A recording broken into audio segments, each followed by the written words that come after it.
ఆంధ్రజ్యోతి పత్రికలో మరి మీరు చూస్తే జేడీ వ్యాన్స్కి మరి చార్లీ కర్క్ భార్య ఎరికా కర్క్కు ఏదో అక్రమ సంబంధం ఉన్నట్టుగా రాశారు.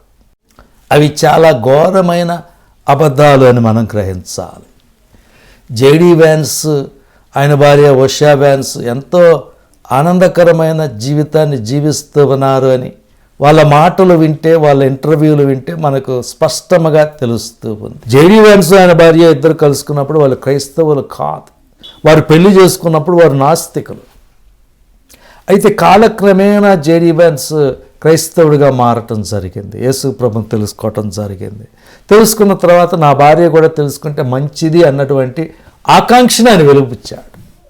అదేదో పెద్ద ఘోరం జరిగిపోయినట్టు వీళ్ళందరూ గొడవ చేస్తారు. అవతల పవన్ కళ్యాణ్ ఆయన భార్య, ఆమె క్రైస్తవురాలు. ఆమె తిరుమల వెళ్ళింది, గుండు చేయించుకుంది, అదేవిధంగా అన్నదానాలు చేసింది, తలనీలాలు అర్పించింది, ఇవన్నీ చేసింది.